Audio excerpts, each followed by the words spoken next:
I don't know why these kind of stories just come out when it's time for me to record. No, welcome to episode 63 of the Corey Shepherd podcast. Welcome back to everybody who's been listening. Welcome to all the new listeners. I just want to take a quick minute up front to say thank you to everybody who has been doing the YouTube thing. It turns out that, the old folks like myself, we ain't as hard as I thought. Up to 100 subscribers. So I congratulate my damn self. I'm proud of that.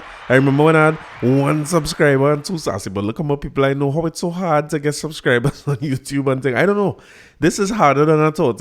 It's easier for me to sit down here and record. I feel like I could do a 4-hour podcast twice a week rather than do the social media and the posting and the following up on the numbers on YouTube. And that is the hard part for me. The talking easy, as you probably realize.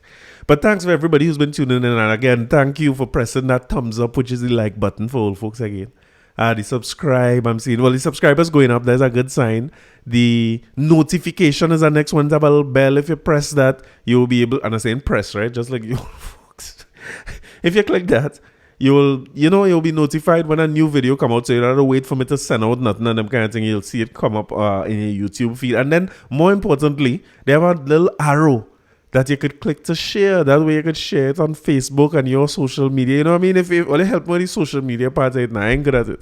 And for the longest while, I didn't say you could subscribe on Apple Podcasts, Google Podcasts, Spotify is on TuneIn Radio, where everybody's listening to radio stations down here, and on Audible, if he's taking audiobooks and them things. On iHeartRadio too for all the foreigners. Let me take a minute too to say thank you for everybody who's listened abroad. Of course, number 1, Trinidad and Tobago. I guess salute to everybody who's listening in Trinidad. But if you're listening to this, you had to be from here or related to here in some way. And it's really evidence that Trini is all about, because every episode that come out, they have a bunch of people who will listen in, of course, Trinidad, US, Canada, England. I guess you have plenty Trinis there, I can understand that. But salute to people who tune in from as far as Sweden, Germany, Netherlands, Ghana, Zambia, places that I try to figure out, like, who is listening to this in France, like, we're listening to Ireland, I see him coming up all the time, so salute. And of course, Turks and Caicos. But I know who's listening there, right? So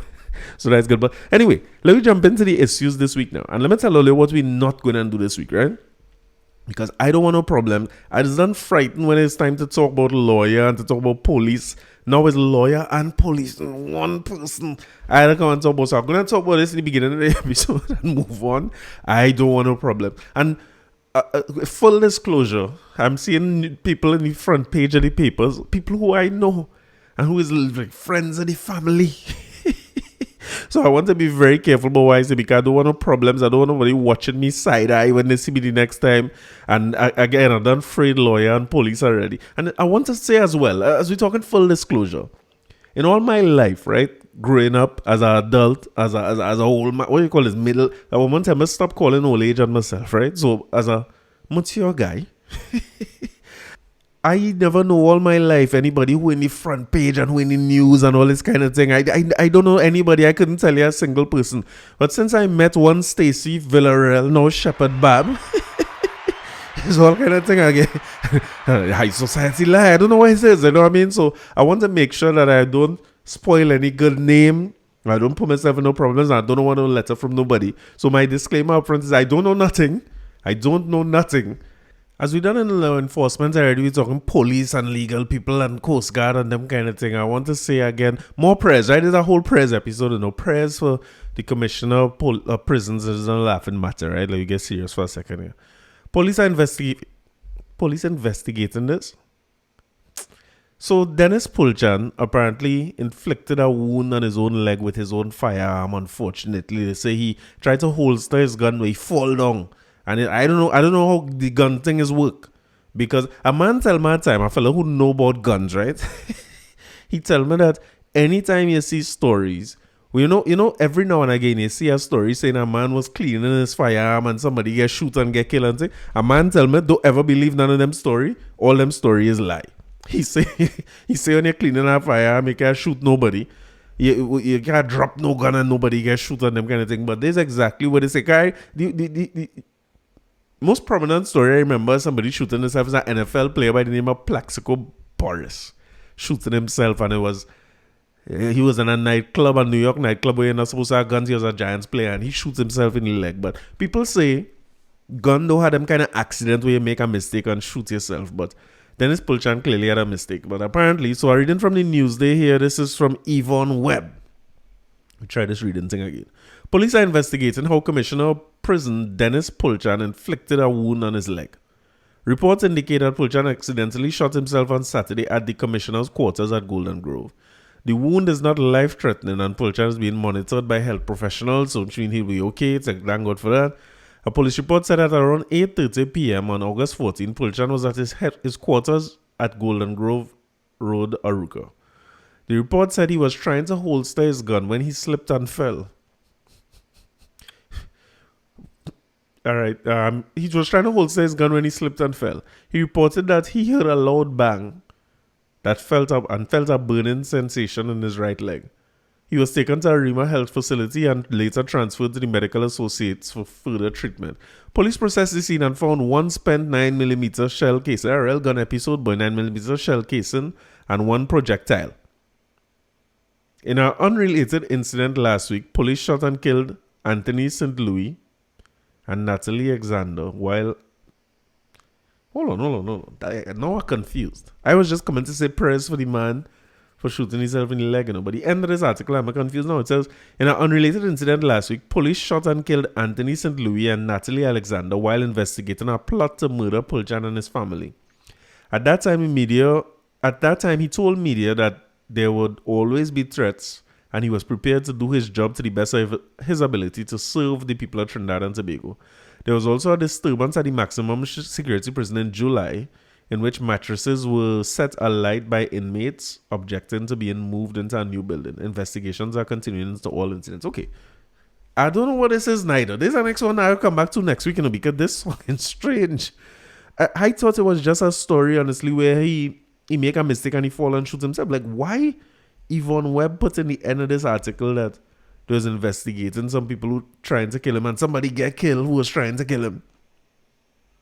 And the disturbance, it had more to the story, or the disturbance at maximum story prison. Anyway, present to Dennis Pulchan. I hope you have a speedy recovery. Take your time and do your work, you know what I mean? You as a man who is in charge of prisons, that is heavy work again, like the armed forces and the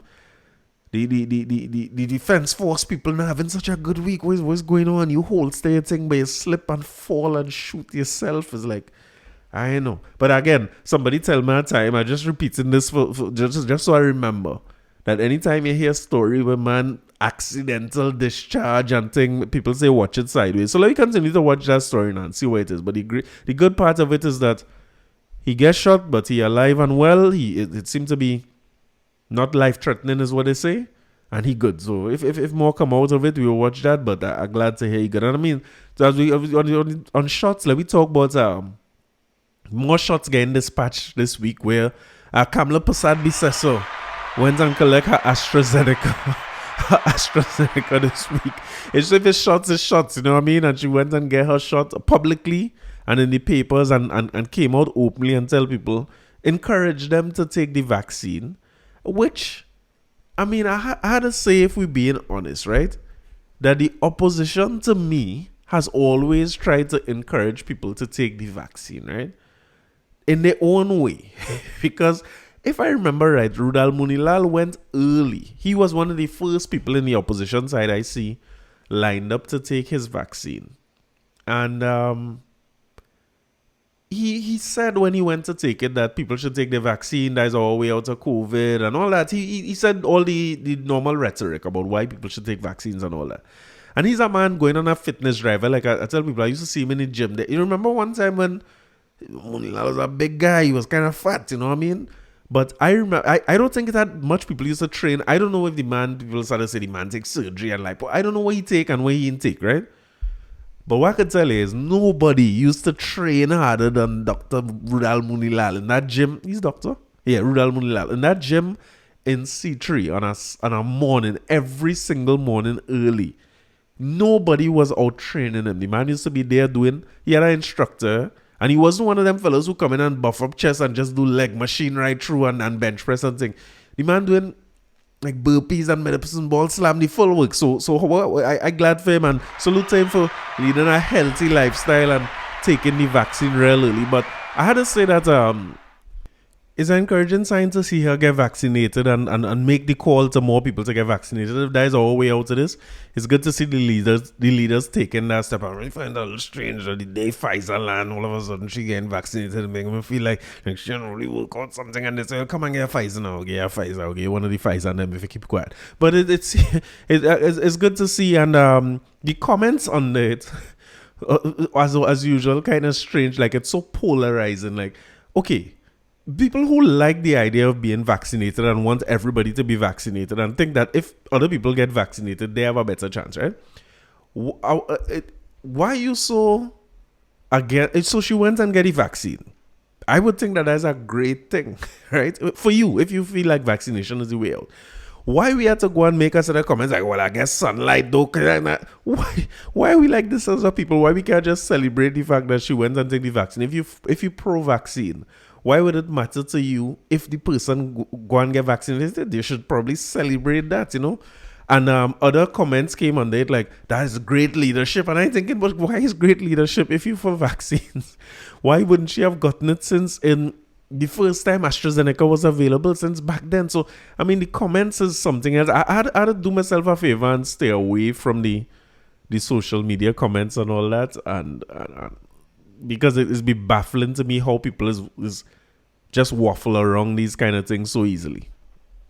But I mean, gratefully we have Pfizer here, so the plan is to use the Pfizer vaccines.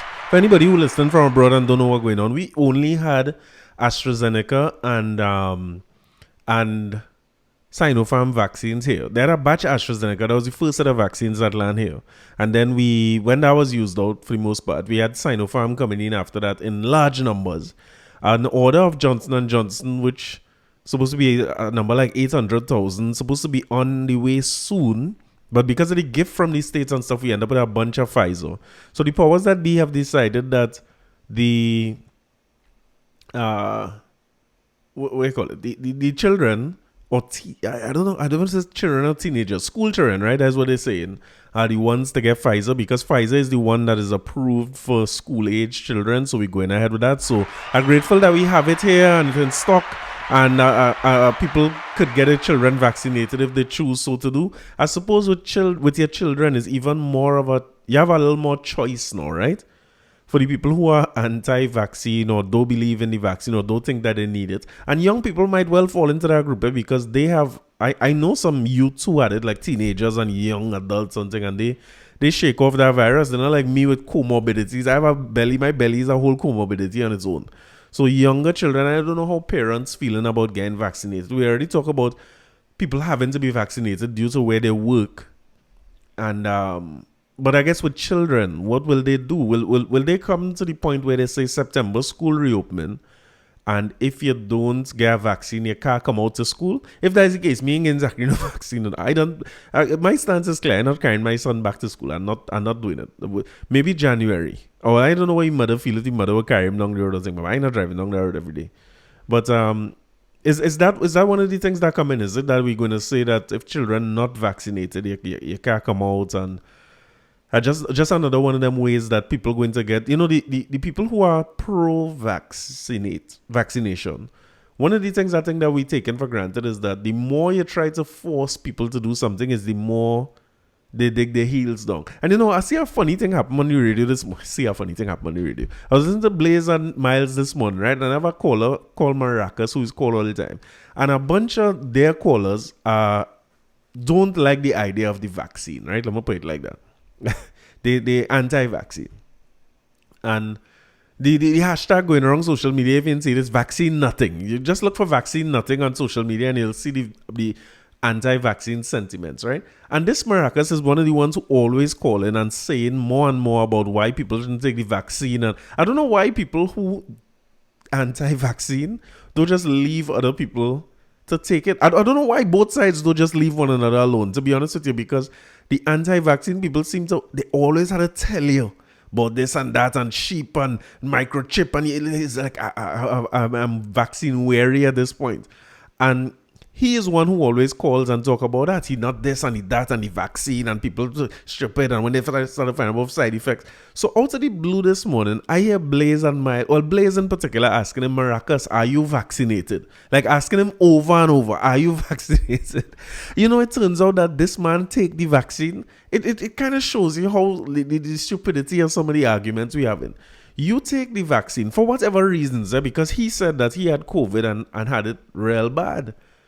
And if he choose to take the vaccine because of that, because he feel like there's a better route for him, I find that's why I mean when I say personal decision. The question is then, why are you going on the radio and making it your business? You going out of your way unsolicited. Nobody ask you nothing. Why are you going out your way to come to tell people don't take that vaccine and what will happen to people? Apparently Blaze knows some partner he own and the partner tell Blaze that he vaccinated already. It's like, what? I don't know, boy. Human nature is a hell of a thing. And then, of course, if you know that morning show you listen to, you hear Woodboy before. So they're waiting for Woodboy to call now because Woodboy is the one who very much in tune with what Maracas say and going no vaccine and them kind of thing.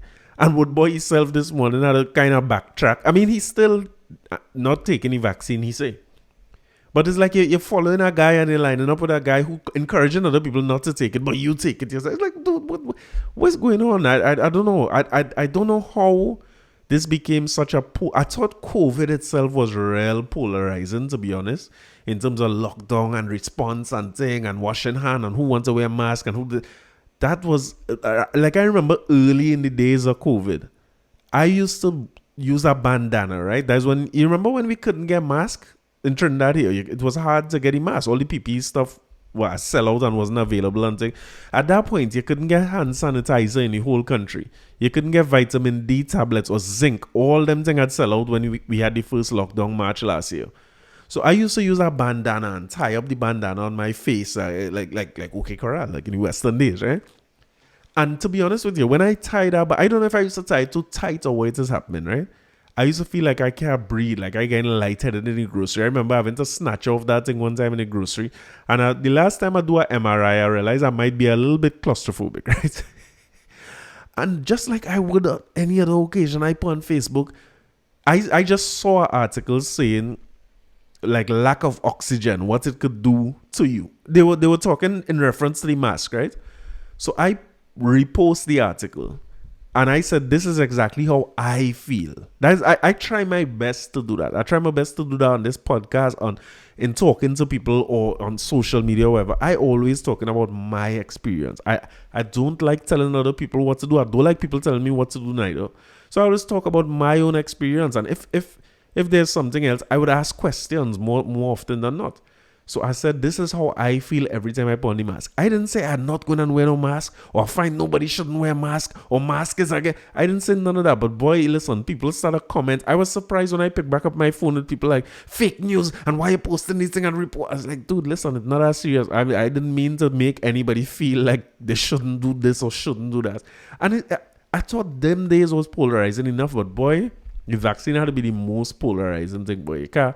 You can't talk about anything. Like I say, I find a way to snooze people on Facebook for 30 days.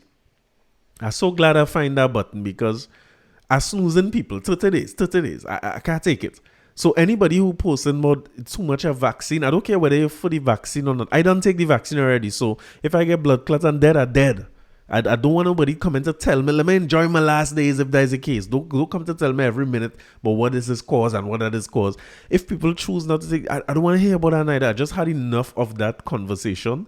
And you know who else I gave her 30 days? Two people who, and of course I have nothing against nobody. I just don't want to see the post.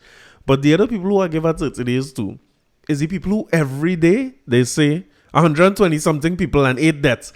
I can't deal with that no more, honestly. No offense or nothing. Love everybody and everything. But if you're posting every day how much people dead and I can't take that. That does affect me too much, boy. I can't deal with that overall. But we are where we are. This week, I don't have a whole bunch of information about the vaccination drive for the children yet. And how parents feel and how much children going to rush for it. Because that is a tricky one with what people will do with their children. I am assuming that children will have to go with consent from their parents if we call in people under 18 children. Assuming as well that you have to show up with your parents if you don't have consent from them to get the vaccine. I don't remember how it used to go when we were small and taking vaccines and stuff, but let's see how this week goes and how much people taking it, and then what the Ministry of Education going to do if the uptake is low, because they're saying that our uptake for vaccines is very low in the country. Although I saw a little comparison to Jamaica, I couldn't verify the figures, but Jamaica real low. So I saw somebody in Jamaica posting Trinidad figures to say, hey, look how fast people taking the vaccine in Trinidad, when in fact the leaders here complaining about it, and you know what I mean. And that press conference, if you had nothing to if this whole thing depressing for you, and you're working, running, and it always has something to get some kicks in this country, you know. Who would have ever thought honey goat weed would have ended up in the press conference? Why? What is going on? Like, what kind of week this was? It's just a weird week. So I guess Rollers was trying to say people know all about vaccine side effects and what vaccine go do them. And this is something that I seen going on social media in the States and thing for a while now. Like people saying, you went and you take butt shots and you take liposuction or whatever the thing is, and Botox in your lip, and you're going people basement for people to do, and you're afraid vaccine. And that is a new thing now. You could do this, that, and the other, and you're afraid vaccine. But Rolly went a little fine, you know what I mean? Yeah. Who knows what's the side effects of honey goat weed?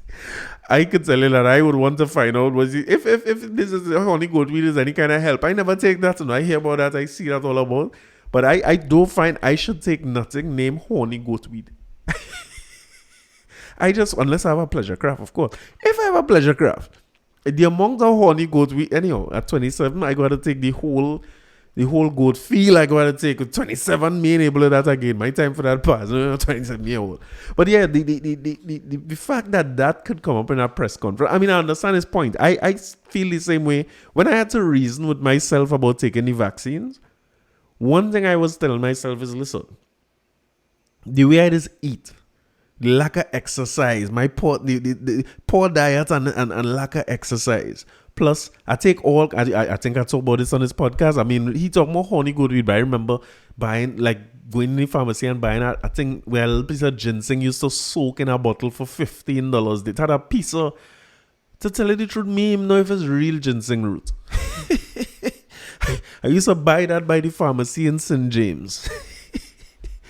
Drink that quick. By the time I reach in town now, I traveling, I take a taxi and go in town, and then I go by Harry's and I drink a bomb. You can't even get the bomb coming up through the straw. Them days I was 20 years old, and I have all the energy and all the life in the world. What I was doing this thing for me, you know.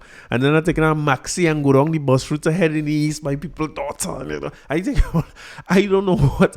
Them things must cause more blood clot than any vaccine could ever take. And I also was worried about the vaccine brand and them kind of thing. But then I started studying, listen, number one, I don't know what brand of vaccines I take before. I don't understand this thing about DNA change, and I don't know nothing about that. And also, when I take, I always talk here about Darius White. Darius White is my guy, best doctor in Trinidad, right? When I talk to Dr. White, and he tell me, boy, this is the thing, and he hand me a prescription, I don't understand what he write there. I carry that by the pharmacy, and whatever drug he tell me I take in that. I never do I'm just not that person. I trust the and maybe that if that's to my downfall, well, we go see. I trust the expertise of the doctor and them kind of thing. And when the man say go with that, I go into that. It's really that simple to me. And when I hear him say, boy, your best bet is to get vaccinated. You don't want to go and get that and deal with the effects of. I said, all right, let me roll. Sinopharm it is. If we had to get, and I say it again, booster shots probably coming, and them thing are taking the booster and all them thing too. So let me see how that goes, and let me again, more prayers. There's a prayers episode, so my prayers go out to the leader of the opposition for taking the vaccine. I hope she's safe and nothing happens to nobody. My prayers go out to all the people who vaccinated. I'm praying for the people who aren't vaccinated and who, I don't know if you had risk or not, but my prayers go out to you. My prayers for all the school children who going to take the vaccine, and everybody going to be fine. Like, you just hope that. I just want to be the end of this. I want to reach a whole, what number episode is it? 63? I want to reach 63 episode where we don't have to talk about COVID or vaccines or none of them things. But It's just life. It's just what it is today. And as a man tell me over the weekend, he said, boy, any situation you're in, make the best of the situation. I was grateful for that advice from my Uncle Gary. I see my Uncle Gary this weekend going, and he said, boy, make the best of everything, boy. Don't study COVID and lockdown. He said, enjoy your life and, you know what I mean? Enjoy every minute. Live in the moment. And it's such fitting advice, because when you feel you have it bad and you feel you're stressed and you feel you're down, we come and we see this thing in Haiti. It's like, dude, I don't know, boy.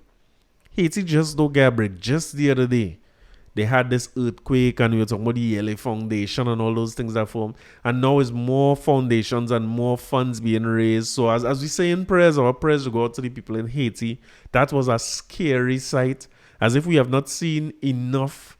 And I know it reminds me of a episode that Acacia had done on Acacia's Victory Lap. Salute to Acacia. Long time I didn't talk to Acacia. Time to bring back Acacia back on the episode. Long time I didn't talk to her.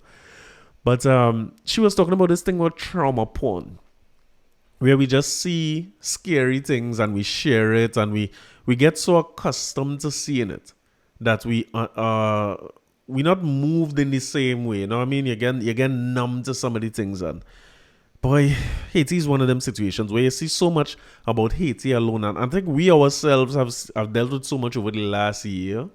Collectively, and not just Trinidad, but looking at what happened in the world just the other day was St. Vincent and all them things. And it's such a scary sight to see. And you know what? I really don't like when people start to talk this talk. There's always somebody who coming up with this thing where Haiti is the voodoo. And we really need to stop saying things like that as a people, as a Caribbean people. We have to think more, be more sensitive, and be wiser in the way we make statements. And look, and maybe read a little more and understand the history of places like these where men fight for the independence and then was made to pay slave masters for their property. Like, we don't forget these things, eh? And like, we don't take it at don't take my word for it, you know. Don't take it at surface level, you know. Go and do your own research.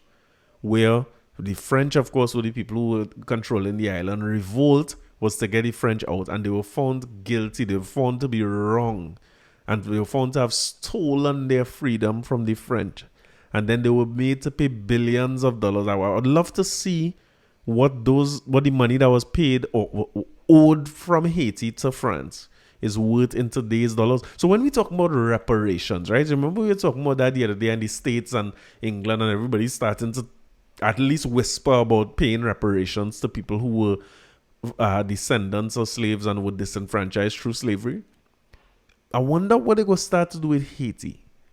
You know, when they're talking about reparations, I think, how they starting that with Haiti, where you didn't just lose your freedom, but when you tried to regain it, you were made to pay off for the property and the land and everything. You had to, somebody thief something from you, steal it, claim it as theirs.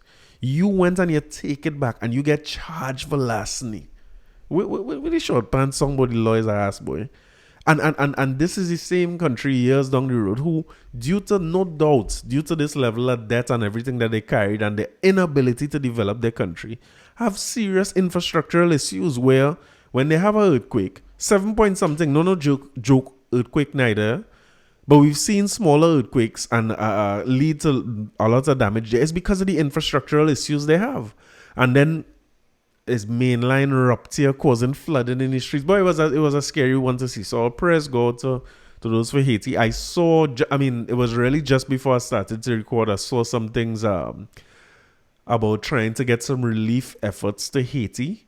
As a matter of fact, if I see more about it, I will update and I will include it in the episode in terms of numbers you could call or places you could drop stuff off. I always talk about people like Trevlin from 96.1 who always do a lot in terms of collecting or drives where we could help people and so on. And so it's just one of them reminders that no matter how bad the situation you feel in, they always have people who facing much worse than it. And it's not just Haiti.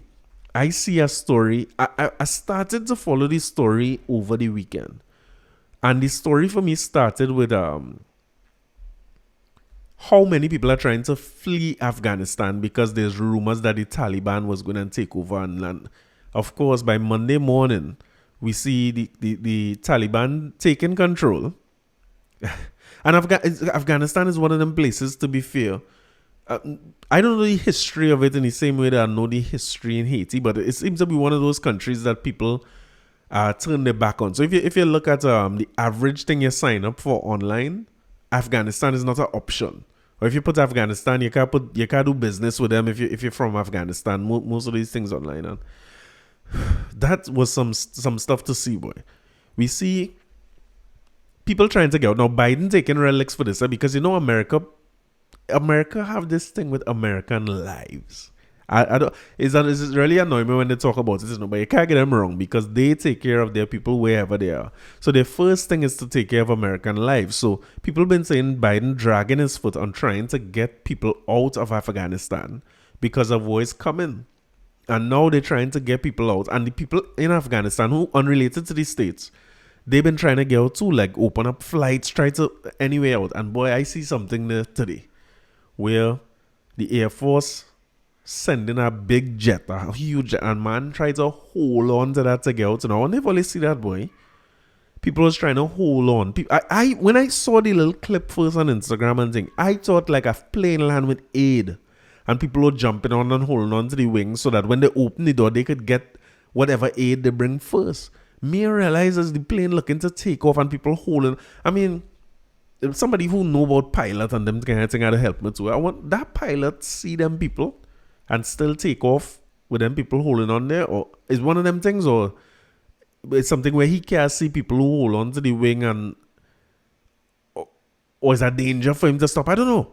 But there was a crowd, a horde of people trying to board that aircraft, and the scariest thing I see, but you know, that reminds me of like 9/11 when you see man try to kick out from that fire and thing, and you see people falling from how much ever stories up. That plane take off and men fall. I don't know what is it like. How frightened you had to be of what is in your country for you to decide you go hold on to the plane and see how far you make it. Like you thought you was gonna hold on there and make it to wherever that plane gonna land. Things had to be real bad in your country for that to happen. So I mean, our prayers go out to those in Afghanistan. That is a scary situation. If you could make that choice for yourself and your family to try to hold on to a moving plane to get out, I cannot imagine what the people who are in the Taliban going to do. And in the midst of all this, that smelling to me like it's war on the horizon. Because I don't see Biden en route to be sending troops. He getting licks for his approach to it overall. And you know, the thing about American presidents is once you're unpopular or you're getting licks or them kind of thing, the next thing to do is invade and start war. So it looking like another one of them things where they're going to have some turmoil in the upcoming weeks, and then the oil price going to skyrocket and gas and everything will go expensive all over the world. And just another one of them times, as if, you know, people were saying that when we was in 2020 and dealing with COVID, all you remember when we used to say, but I can't wait for 2021. Boy, 2021 reaches, 2021 reached with a vengeance. So we're looking forward to 2022 again. Let me see where this Afghanistan story going. But I mean, we could all see where it's heading. Troops already on the way. So prayers up to everybody involved.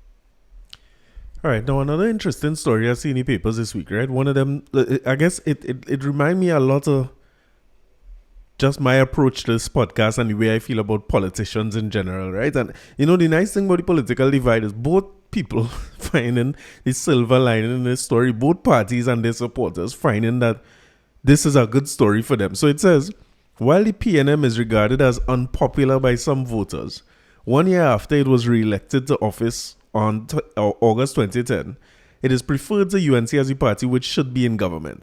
This was one of the findings of the NACTA poll. The poll said the PNM government was praised for its handling of COVID pandemic up until a year ago, cementing its re-election. The PNM defeated the UNC 22-19 in last August election, and so on and so on and so on. Since then, respondents have not been pleased with the government's handling of COVID that they say is mishandled, the vaccine drive, and the stranded nationals abroad. But the poll added there's a general support for the government's assistance to have those in economic or financial distress. I'm surprised to hear that.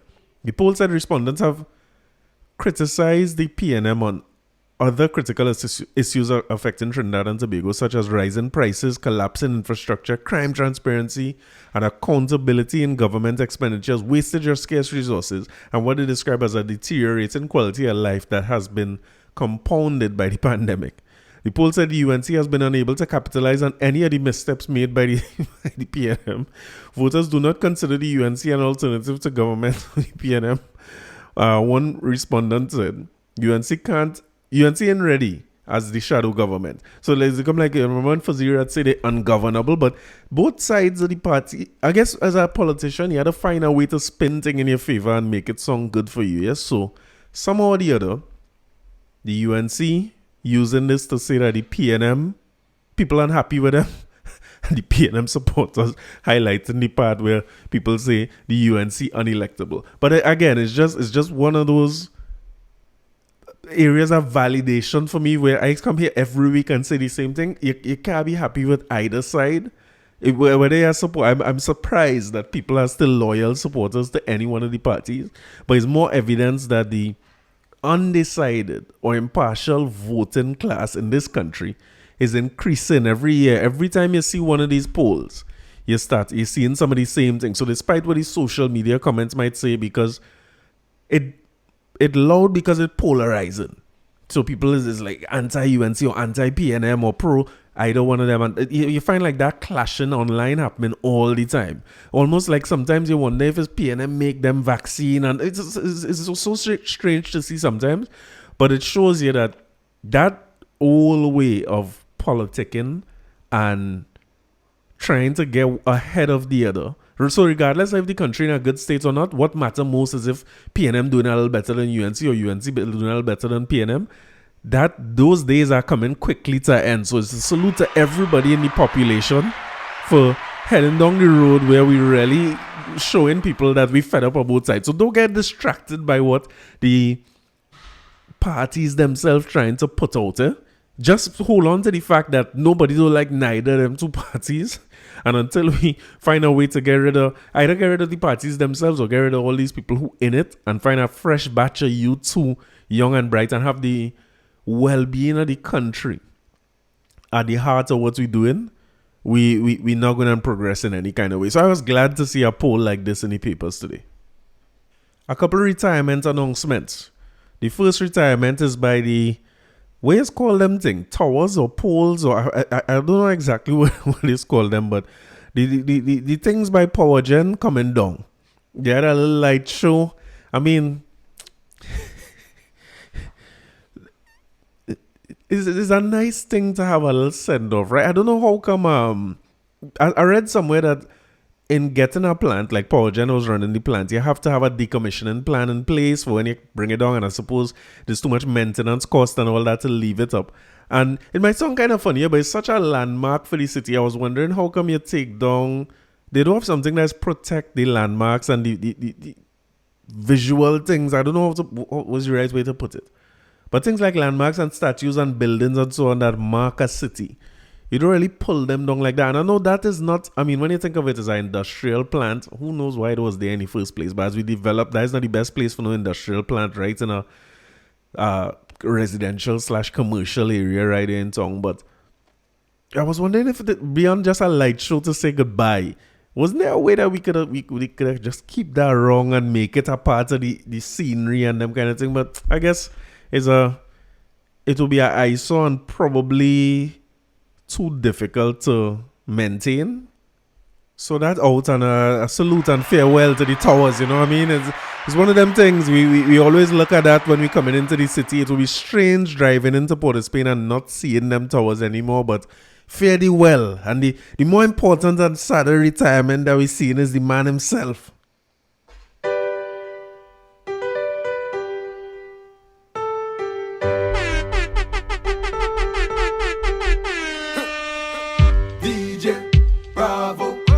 That?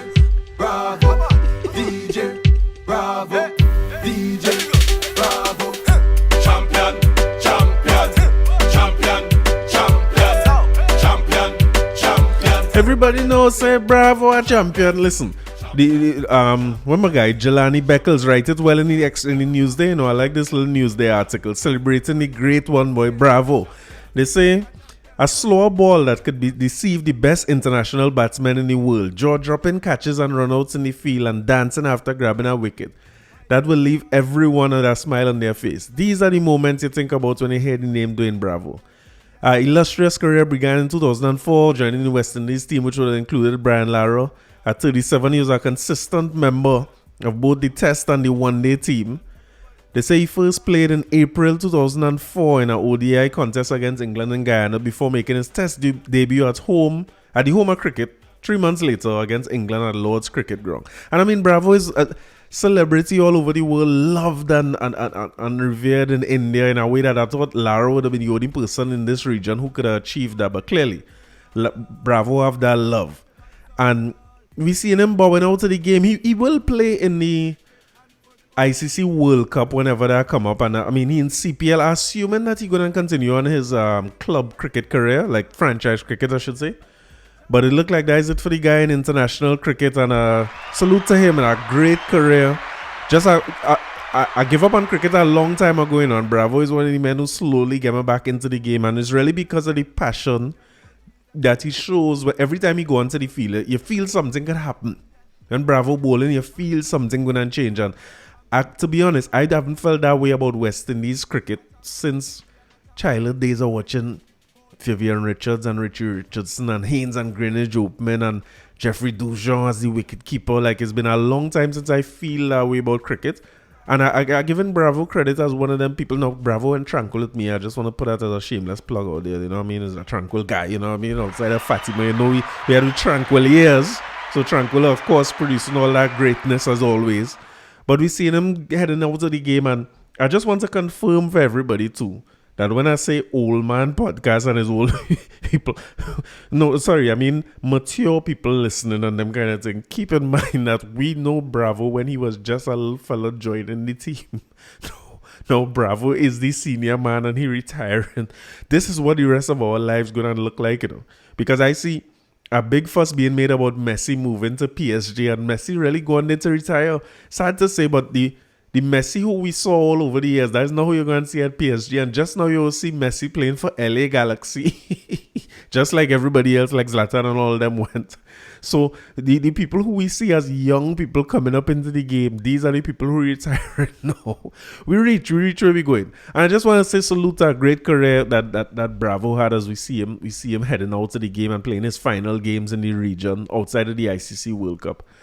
And I just want everybody to know now, like, I have some things to talk about a man by the name of Ray Holman, right? Sugar Ray is what they call him. And Ray Holman always used to tell us in school to be forewarned is to be forearmed. So I'm giving you a forewarning now because I saw Bravo showing off his spanking new studio that he built. It had to be last year or the year before, 47 studios. And you know, you're seeing so much artists passing through there and creating hits. I just want you all to know that now that he's fully focused on music, he have plenty more songs like this to get. Yo, ding dong. You know some men can't take horn. Yeah. And when they get horn, they wanna fight. What? And end up like Major Hype. What? Listen. Watch with Angel, Lubini and Bounty.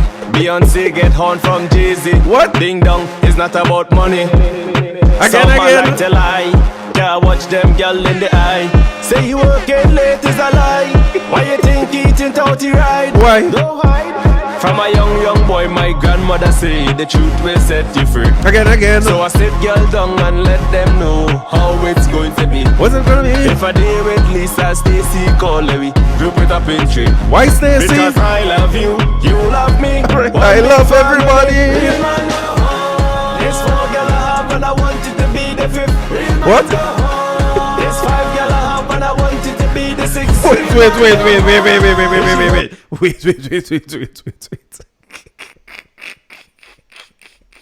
I want to listen to the lyrics in this song carefully, yeah? The name of the song is Real Man No Horn. So when I see this song, I tell myself, well, you know, it's a song celebrating fidelity and, you know what I mean? You have your woman and you one man to one woman and you know, that kind of bond of matrimony and life and them thing. But when you listen to the lyrics, good. Yo, ding dong. You know some men can't take horn. Right. And when they get horn, they want to fight. Right. And end up like Major Hype. Oh, God. Listen. Watch with Angel, Lubini and Bounty. Why? Beyonce get horn from Jay-Z. Yeah. Ding dong, it's not about money. Oh. Some man like to lie. Can't watch them girl in the eye. Oh. Say you working late is a lie. Why? Why you think eating tauty right? From a young boy, my grandmother say the truth will set you free. Yes. So I sit girl down and let them know how it's going to be. What? If I day with Lisa, Stacy, Coley, group it up in three. Because I love you, You love me. one big family. Yes. Real man love. Yes. This 4 girl I have and I want it to be the 5th. Real man love. This 5 girl I have and I want it to Be the 6th. real man love. If she whole team come then we go play cricket. Yes.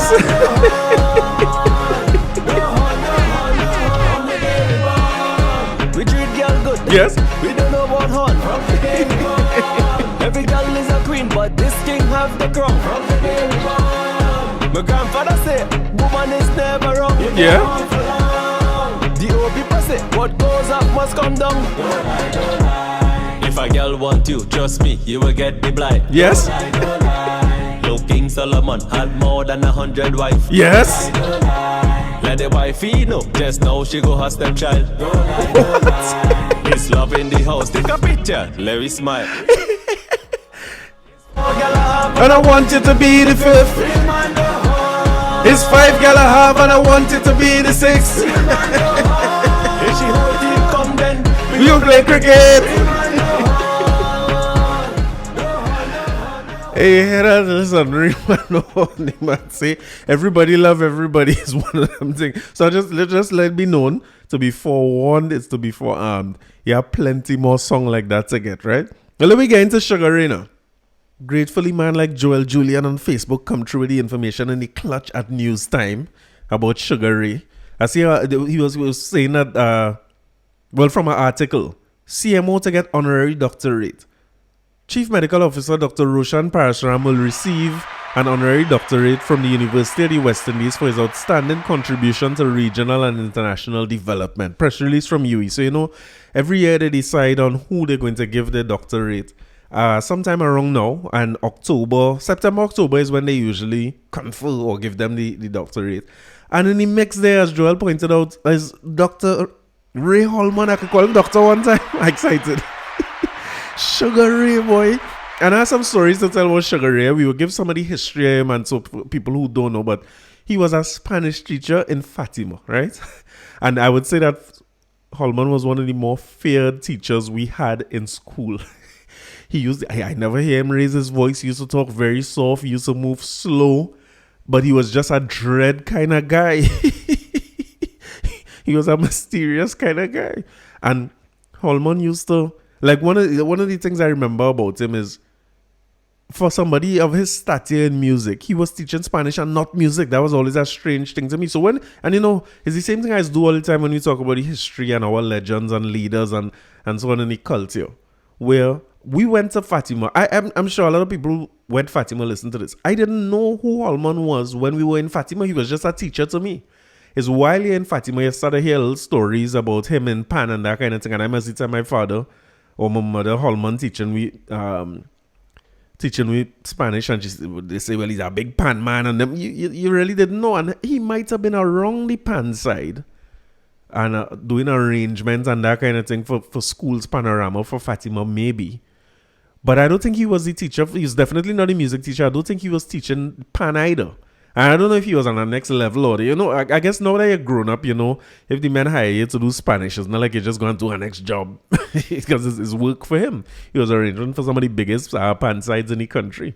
But salute to him, and he earned his doctorate and thing, and he was a hard taskmaster. I remember one time, the Spanish book used to have, at the end of every chapter, it had a vocabulary section going through a glossary of words that they had introduced in that chapter, right? He used to call it vocabulario. He was that kind of guy. He was serious with his Spanish. He had to roll the R's on the full works.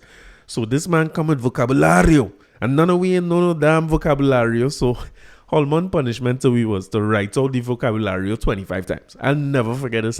Remember when he used to write lines in school? I will not stay late after school. I will not go out of bongs. He had to write 100 times. Well, Holman make we write out vocabulario. Listen, each vocabulario thing is about 4 binder pages back and front.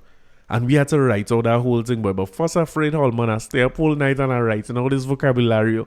And to be honest with you, I spend as much as I could have spent without still having to get a night rest. And I must reach about 7 or 8. It had no way. It's impossible to write out that whole vocabulary in a night. I must reach about 7, 8. And I have it come like I write a small book. That's to tell you how much in there. And boy, I go into school the next morning and frightened because studying now if Holman know me and write out all this 25 and thing. And that man is sitting down in front of the class ever since. And Holman started to call men for...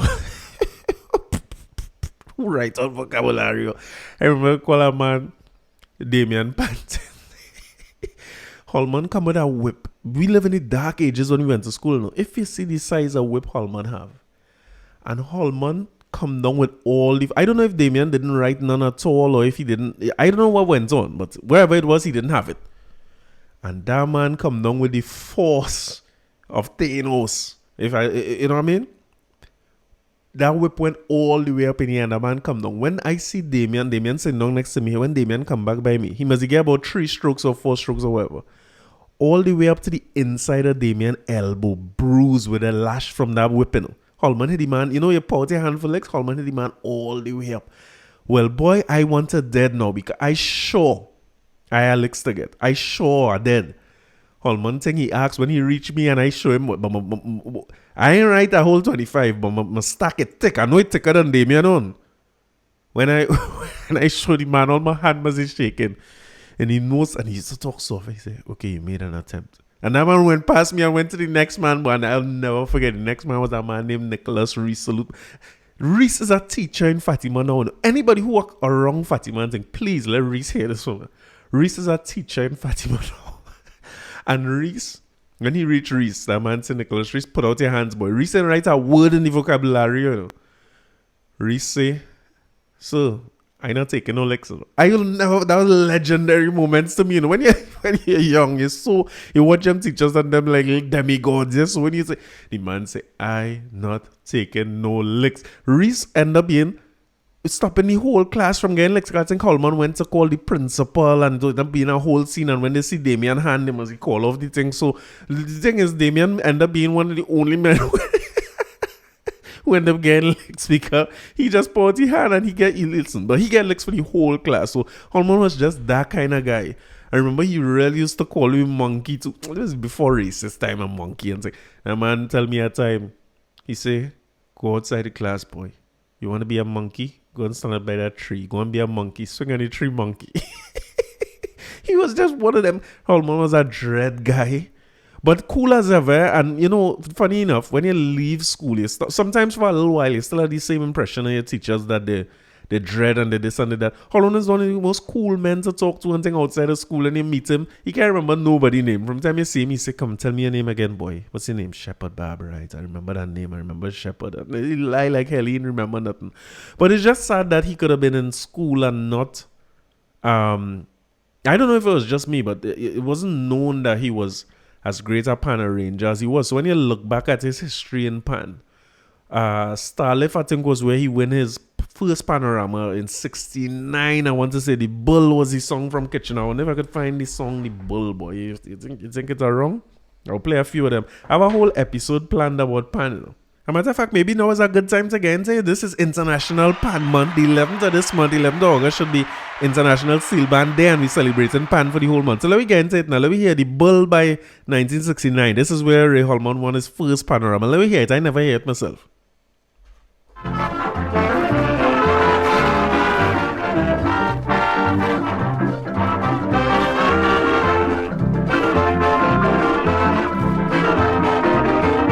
Yes. Because I ain't talking, they start with the same thing. I hear they attack Highlanders, they still disobey me orders. But tell them it's licks like fire until every man retire. They must want to know if it's the devil that hit them so. Yes. This boy in me hand, I won't kill a Steel Band man. fixing the band. Tell them stop me if they can. Yes. Since they have no kind of behavior, I gon' lick them till they surrender. Yes. Getting on my bull, so I bring back the bull. Yeah, I think I kind of might have heard it before, yeah. So The Bull was his song in 1969, when his first panorama with Starlift. And it didn't take him long after, you know, because I think the year, if it's not 70, it's 71. Queen of the Bands by Sparrow. There's the next one, I don't know it neither. Let me take it, you know.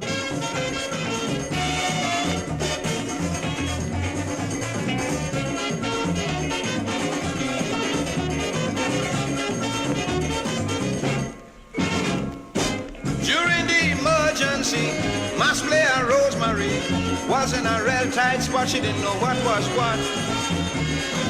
Carnival is all she fun, and it looked like there'll be none. She take pen and paper from the shelf and she write to heaven for help. Dear Father, this year, please don't let them stop the carnival. Please give us this year a sunny and peaceful festival. Please with my money, so that they could buy all my mask clothes. Hot and peppy, jumpy calypso, so that we could jump up in the band, drinking rum, hugging up with man, Irie made us truly queen of the band. Yeah, so Queen of the Band again, winning Panorama there. Panorama is one of them interesting things, right? Like when you look into the history of Pan, I was looking into it to talk about the Sugar Ray himself. But when you look back at the history of Pan, and Ray Holman, just to talk about that, one, he was in the top 3 many times over his career as an arranger. So salute to him, and well deserved to get honorary doctorate for the culture. That is one for the books, and I hope he maintained that space as a revered pan arranger. But when you go into the history of Panorama, I want to do something for me, right? Before we get into a whole episode on Pan, go back and look at past Panorama winners, right? Most of these sites, like When Steel Talks or Pan on the Net or even Wikipedia, you could find who our Panorama winners were by band, right? So my band is Despers. It's one of them things where you find everybody have their own personal favorite with bands. It's like sports sides, you know what I mean? Everybody have their side and who they're backing and them kind of thing. Despers is my band, right? And I think I really get into Despers because of my cousin Sheppy had let me listen to something called Pan in the 21st Century, I think, where the bands play classical music. And I remember Despers playing one of them Mozart type of arrangements. And it was amazing for me to hear that. That was the first time I think I got the idea of Pan being an orchestra. Before that, to me, it was real noisy. I couldn't understand. I couldn't differentiate notes. It was just singing like noise, like literally somebody beating pans. And I couldn't take it. I couldn't appreciate it. But I think after that, after hearing them play that piece of music, it used to go... I like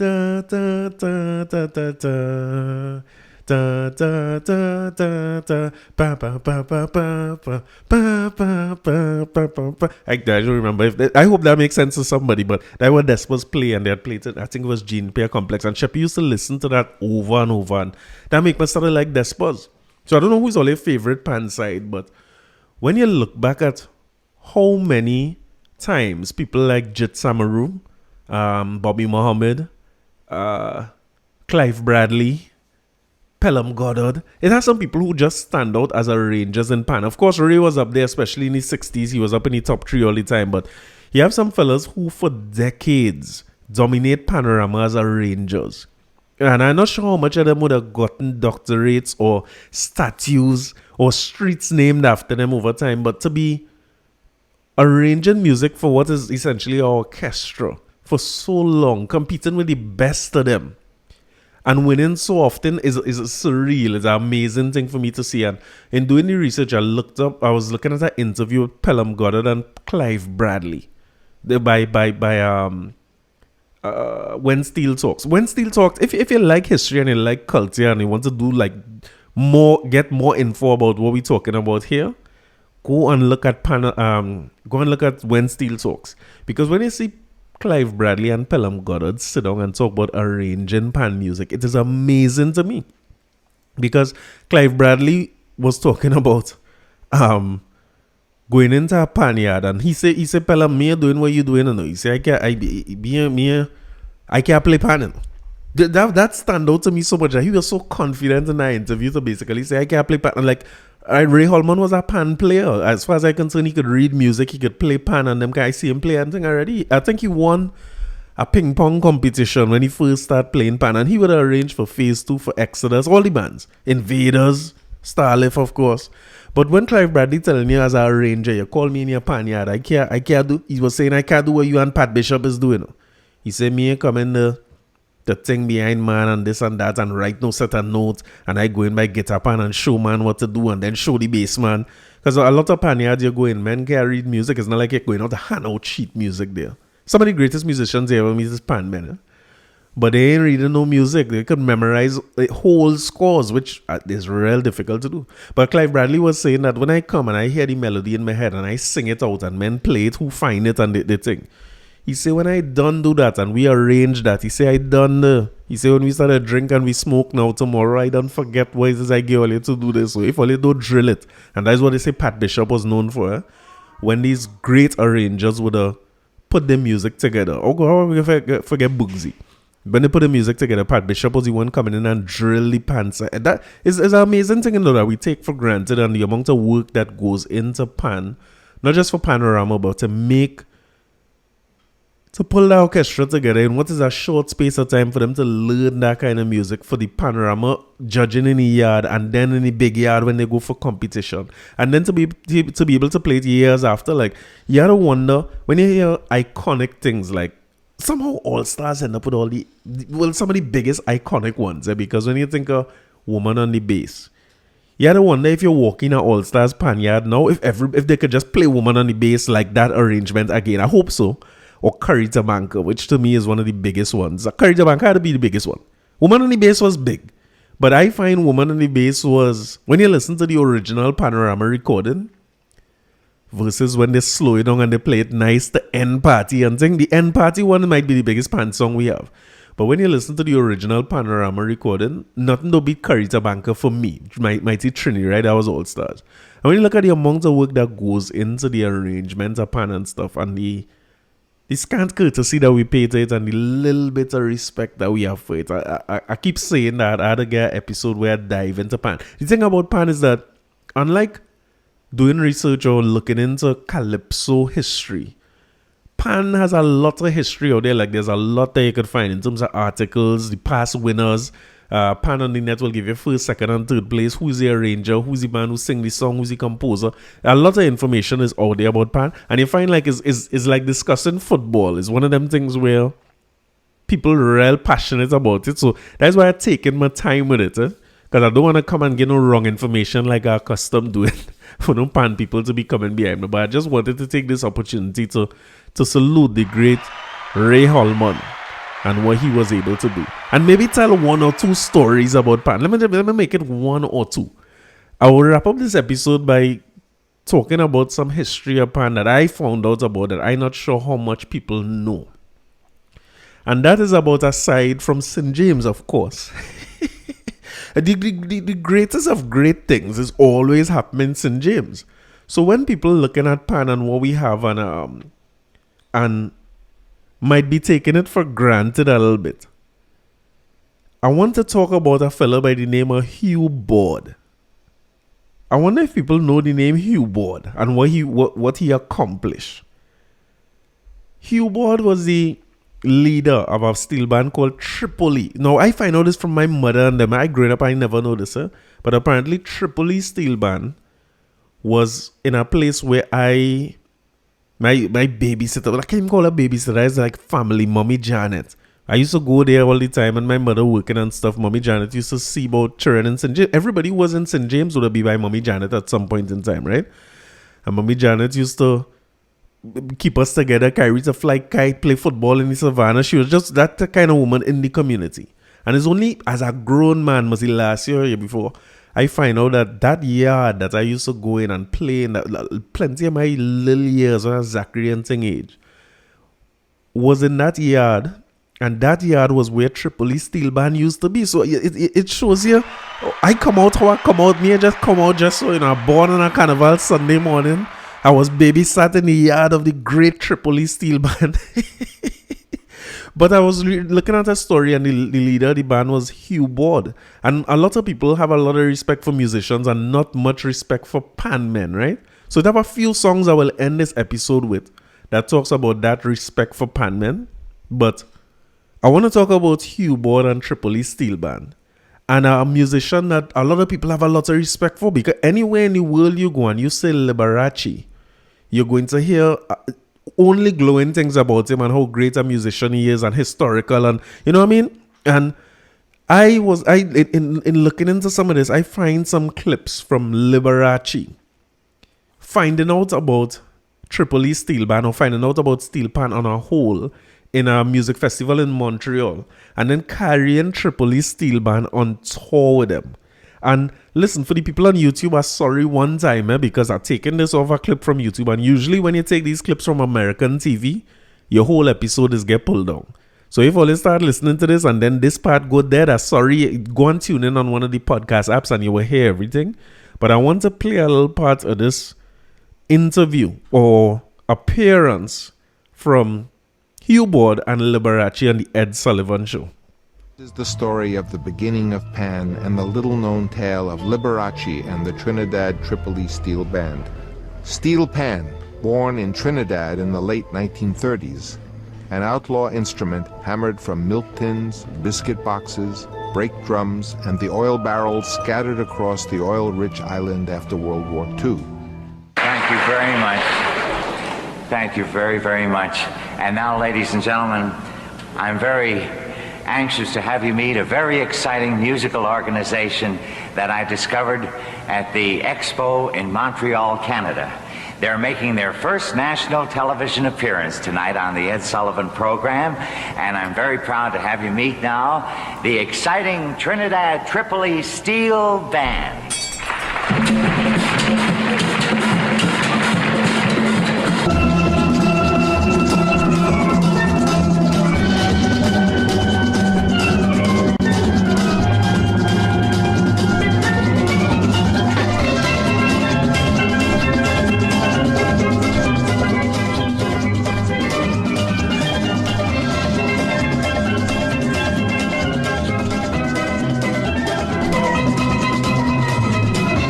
Now I can't play this whole thing, but I want you to look up Hugh Board and Tripoli Steel Band and take in the they have a scratcher man.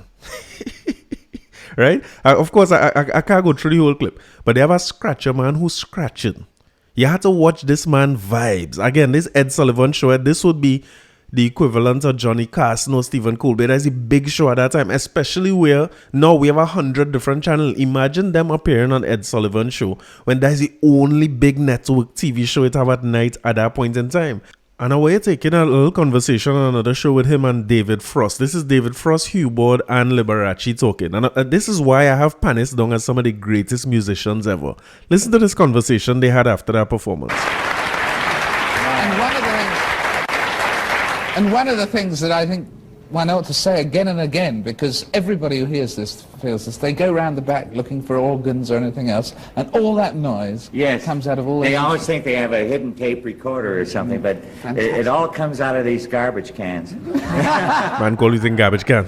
It's funny, I use the word advisedly. We play a lot of summer theaters, you know, and the only place the boys can store their drums is outside of the tent or so, you know, and when they come to work at night, they're full of popcorn boxes, cigarette butts, and everything. The only thing I was curious about is where they got the idea for their costumes. It's clear you have a great influence on people. You can see, you got it from Liberace. Yeah, Hugh Board is a style man, right? Well, I was thinking, you know, as long as you've gone that far with the costumes and all, do you know, perchance, any of the piano numbers that I do? Sure, many of them. Could I play one with you? Anyone? All right. How? That is what I mean, right? Liberace, greatness. Ask him, hey, you could play anyone, you know, music, you want to play, he said anyone. He said, I know many of them, we could play anyone. And that is why I have Panis as greatness, because for men to not be able to read music and play the kind of scores that a arranger like Liberace would have come up with is a piece of greatness on its own. And we take ourselves for granted and all. Just get a little piece of the beginning of it. I show YouTube taking this down by here. Alley Cat. Fine. All right? Okay. And please, when you find this, watch your scratcher, man.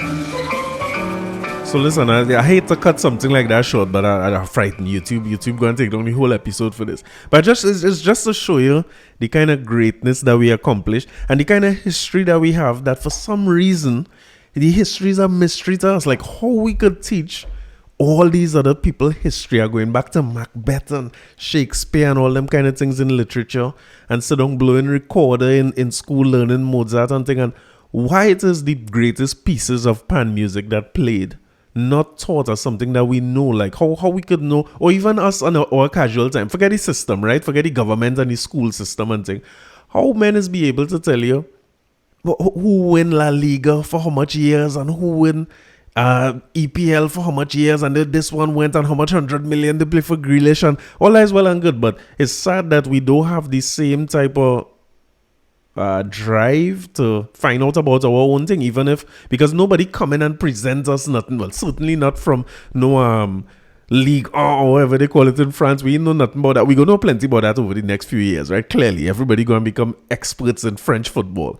But we go out our way to find out some of these things. Yet still, we have greats and icons here, like people like Hugh Ward or Tripoli Steel Band, and it just goes unknown. It's like a part of the history that just in the dark and nobody don't know about it, and it come like it never happened. It's the same thing as we say in here every week. Like when people die off and they go on, it come like that era just die off for them, and it's sad. In terms of the music behind pan, as I say, Carita Banca is my biggest one overall, right? But there's a pan song that stands out to me, and I was having a conversation about pan the other day, and like we see where Panorama's struggling to keep pace with the promoters here. I think that they make some decisions that would not work in their own favor. Instead of working with promoters who have the ear of the youth, they decide to do their own thing. And remember the year when they put a literal blow pool in Panorama is a sad sight. So what Panorama was when I was growing up, you had to storm. You had to try to get in pan however you could get in, and storming was usually the way.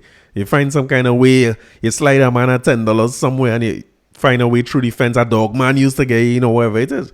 And you go, and even then, when I was going Panorama, that would be late 90s and the early 2000s and things when I come out and start to go pan, right? And I was never really interested in the pan.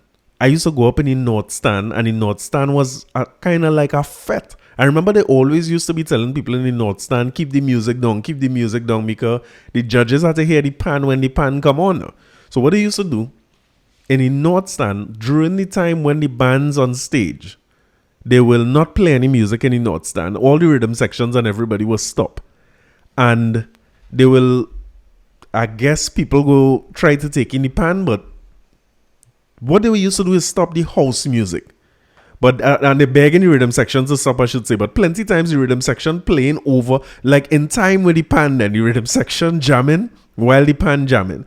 And I think one of the things that I find in looking back at some of the greatest songs we know in pan and the most iconic things that arrangements and things that hang around for a long time, what you will realize is that these songs were very, very popular songs at the time. So when you're looking at whether it's Carita Banca, is Woman on the Bass, is Rebecca with Desperados with a win with, those songs were already big songs and popular in the carnival, and that's what it was using to win Panorama. But by the time I come up in the thousands looking at Panorama or going pan, there was not really a bunch of bands playing the most popular songs. The bands really were focused on arrangement and songs made for the pan. So this idea of pan songs, right? When you think of it, Kitchener make real songs. When you go through how many Panoramas his songs win, it is ridiculous. You can't even count it. It's crazy how much times he makes songs that win. And then the notion came out about a pan song. But keep in mind, even in our time, when he sang Bee's Melody or Toko Band, these songs was popular songs playing on the radio and thing too. It wasn't like he make a song for the pan that nobody know. But what you say here in the Savannah a lot was like Bugsy make a composition, or even Holman or the Foster, you used to hear it a lot with, where they have a composition that was built for pan and nobody never heard the song before. So we don't know what we're listening to. We're not experts or professionals. We tight like a vice up in the North Stand. So we looking for a good time. We looking to jam people. That's what it was. Rhythm section jamming, and we jamming people. It had nothing to do with thing. But if you play a popular song that people know, you could have a better appreciation for the music overall. So when you go back and you listen to Despers play Rebecca, it's one of the better arrangements I ever hear.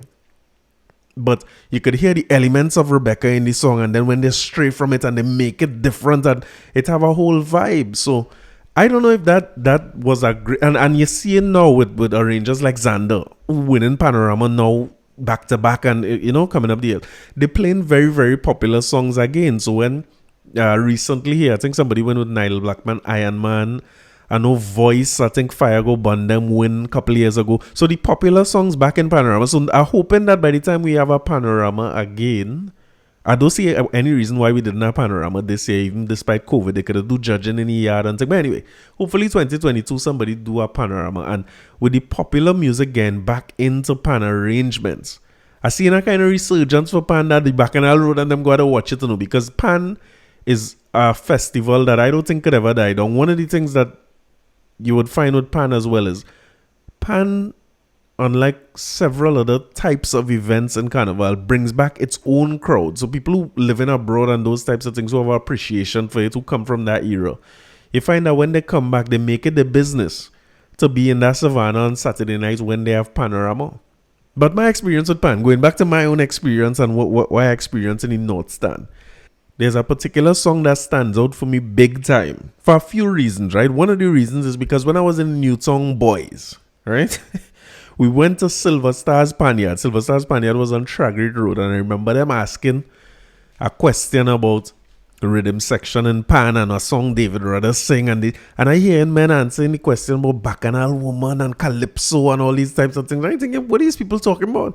Because at that point in time, David Rudder had an album called The Gilded Collection. With his greatest hits from 1986 to 1989, and my mother used to play that in the car every time I go in that car. You used to hear that Gilded Collection throughout every single time. And just to let you know the kind of songs this man sing in 1 year, right? Let me tell you the songs on this album. With the man with the hammer gun, Bahia Girl, Calypso music, Calypso, we want permission to mash up the place. This is not a fet in here, this is madness. This praise song was written for the Pan Man. That's one of my favorites too. Eh? Rally Round the West Indies, Haiti, I'm sorry, Bacchanal Lady. I go into Panama. Oh, this is one album, eh? Engine Room, which you're gonna play just now. One more, officer, one more.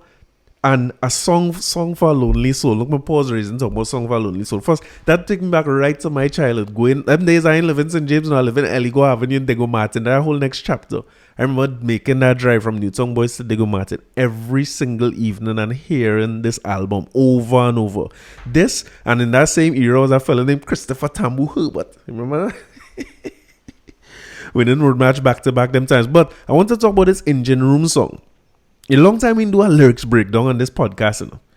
And this Engine Room song, this is one of the greatest songs ever written. David Rudder is the greatest lyricist in Calypso. I want to put that on the record. They have nobody who have lyrics like David Rudder in the history of Calypso. But you see, this song, boy, lyrics down to the end. And I want you taking the last verse in particular, because it has some men name who you call in that, who documented as the greats. And there's not a song, I mean, he have some songs like this, but this is one of the most visual pieces of writing I ever see in Calypso. And I can't understand why something like this wouldn't be taught in schools as a piece of poetry. So taking the lyrics of this one for me, right?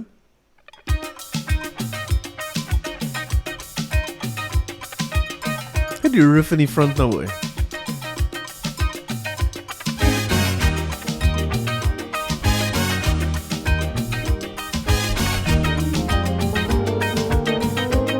Here we say, hear the tenors rolling, the people on the floor, hear the get up and grumble, and the crowd in a uproar.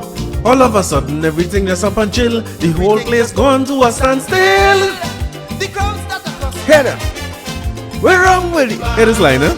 It was a ramp with the iron gonna fall because the vibration bust with the welding. When the iron falls, Yes? It humbled the pan. And everything started to fall, everything started to crawl, and the truth was plain to see. the engine room is down the way that's Cause the bacchanal, the pan is the body. and the rhythm is harder the thing. Yes, the engine room. That is the soda. Hear my part. Corey the damn well say when your iron rule is king. Yeah. Oh. This might be the best verse in Calypso. Here. Check your grandmother, talking to your neighbor next door. If the thing didn't change up, all now we'd still be in big war. That is the same woman who put out your mother because she was in love with this pan man. She used to open the Church door, just a prayer on my head. Here she know. Now she boasts into the neighbor next door. My granddaughter beats for a steel pan. pan. If it wasn't for you, Hey, your daddy would have been so dread.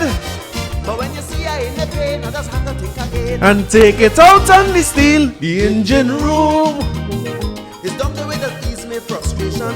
Nearly every old Pan man could tell you that his in-laws were outlaws. Yes, the engine room is the healing of the nation. Sometimes I just felt lash at the bloody thing just because.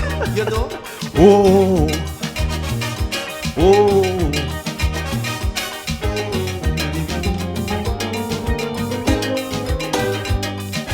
Tongue in the engine, iron in my head. them Scratch a man scratching. They have I'm to itching to be well bred.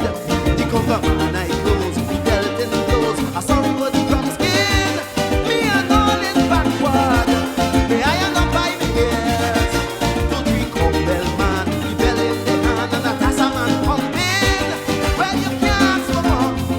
Well maybe our next wrong appears. And we can go all day as the band play and the people feeling sweet. the engine room. Lord, it could go on forever. See them jump and hands, give themselves a chance in the heat. Yes, the engine room. It could never die, never. Because it's 9 months my mother make me Check out she had beat. So I want a hard rhythm section.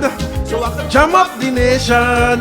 We gonna let them know they could never stop the drum. When people feeling the doctrine, Yes? and they show the reaction. God. Don't give the rhythm has something to So remember they're coming from. You decide? decide. Corey and my fan. Nika Bessa and Snail. Somebody go on. Call Francis Wickham. Tell him we're ready to wail. Bobby Muhammad with the bell. Libraries and Helly short Rasta from Newtons. Them love the gallery. Where were them? I want them up on the ramp. Here we go. Go down Clarence Street. Get Pelham Goddard and then bring a Ken Jones. Them can't get away. Aye. Look, go and Get them scam. cause when you see we get together, Brother, it go be canvas and pepper. down in the engine room. It's down the way that's half the bacchanal. All the jamming Jamming and we jamming and we jamming and we jamming and we jam off carnival. engine room. It's down the way that start up Hey. everything. Them boy they damn well say if you Iron good, you is king. You hear? Beat. The iron all in no iron here.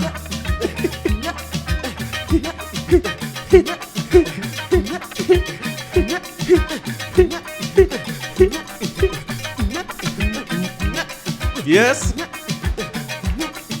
Come again. Bring down ding dong da de ma da ding. Bra bang dang dang da de ba ding dang. Bra ma ding ding ding da ding. Ba da ding da dang ding da do da ding dong.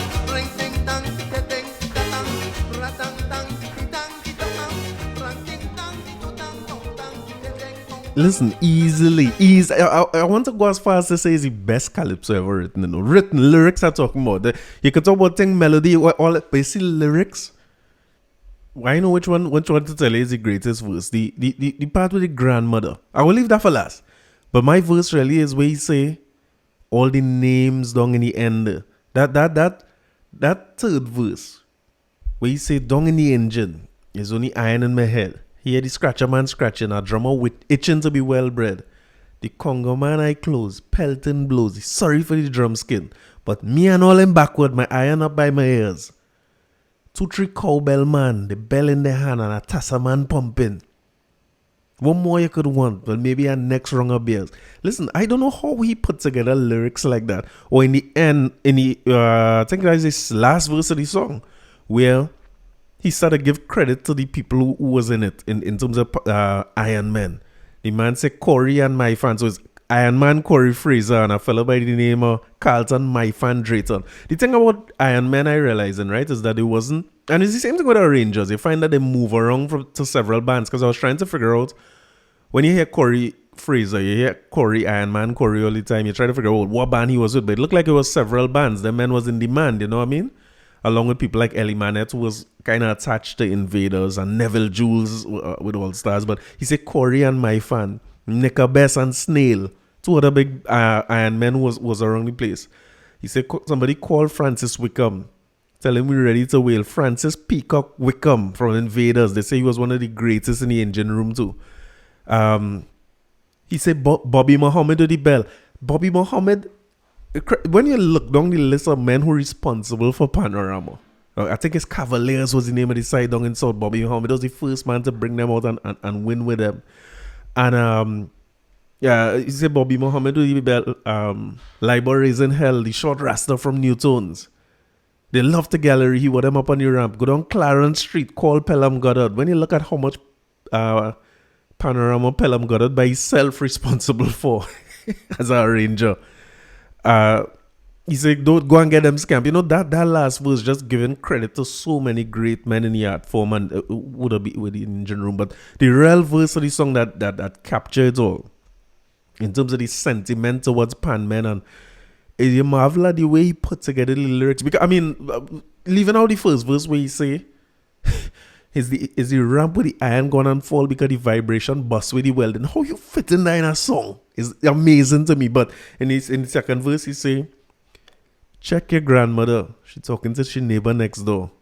If the thing didn't change up, all now we'd have still be in big war. So he talking to his child and telling him about his mother-in-law, you know. He said, all now we'd have still be in big war. He said, that is the same woman who put out your mother because she was in love with this Pan man. She used to open the church door just to pray at my head.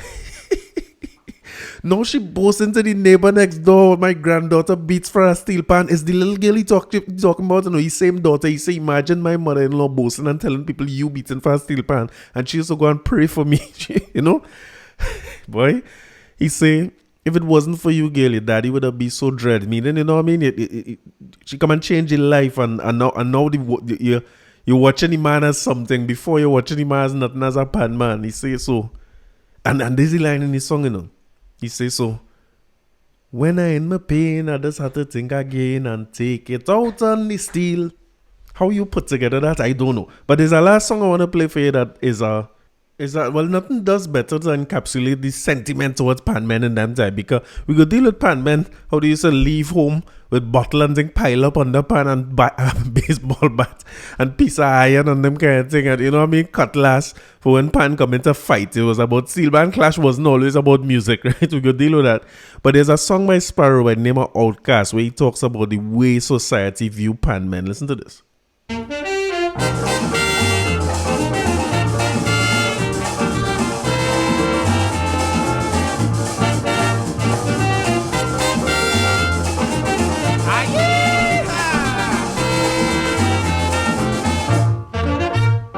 Society in Trinidad for a steel band man was just as hard or even harder than that.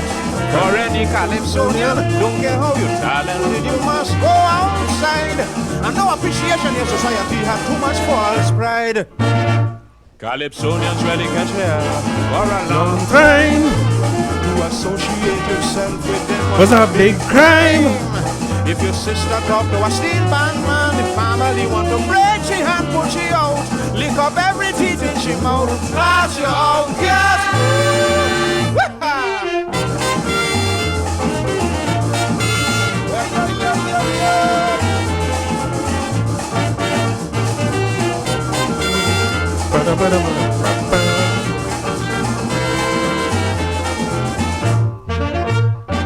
The reason why I say false pride it is simply this. They enjoy your song, enjoy your music, but still they're so damn prejudiced they bracket you in a category so low and mean. Man, they leave the impression that your character is unclean. La. Calypsonians really catch hell for a long time. To associate yourself with them was a big crime. If your sister talk to a steel band man, the family want to break she and push she out. Lick up every teeth in she mouth. Pass your out, That's one other there. That's off the beaten path, right? That one is B-sides, what you call it, B-sides. Not that I didn't know how known that was at the time. I didn't know how much of a big hit that was then, but I didn't know if that's one of these parodies that people know a lot nowadays. But it just goes to show you where people were as pan men. So to reach the point where you could see somebody like Dr. Ray Holman, not that easy first, because you have those who came before him in pan as well. I know Jet Samaru is there. Bugsy Sharp is there. Who would have gotten the doctorate? I want to say late great Ken Fillmore too, but I can't remember. But I do think he was bestowed, if not that honor, national awards and so on. So congratulations again to Ray Holman. And seeing that I done bring up the times when men used to fight in steel band. Hold this before you go now. Yeah, no.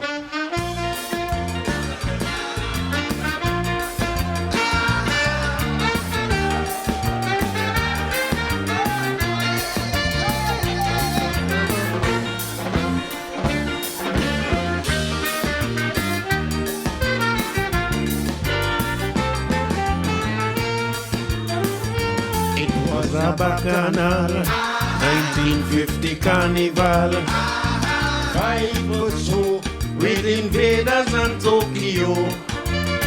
My friend run and left his hat when they hit him a baseball bat. Never me again. The jump in a steel band in Port of Spain.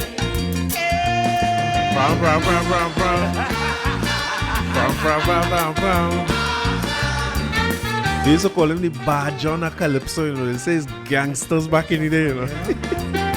Queen, you're ignorant.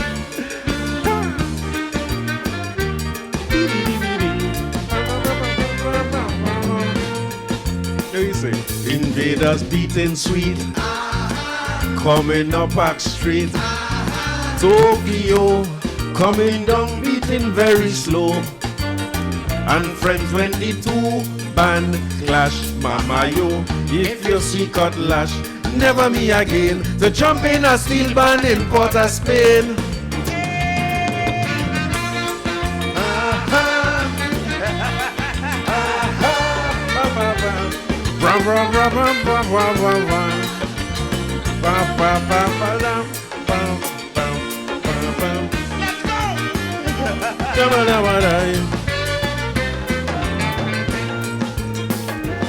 Well, the thing get hot if you see men get caught. Lord Blakey Running a house by a lady. right on top the lady bed. They felt a bottle and bust me head. Never me again to jump in a steel band in Port of Spain.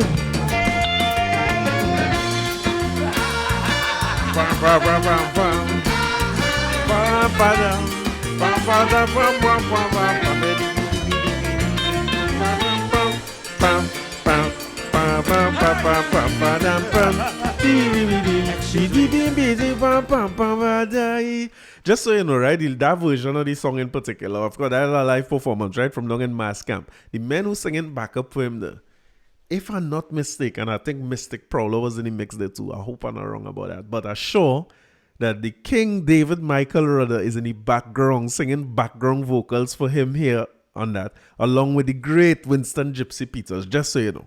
All right, we're done. I'm going to talk to you guys next week. Stay safe. Everybody be good. Don't fight one another. We love each other. And I will talk to you all next week. Okay, bye-bye.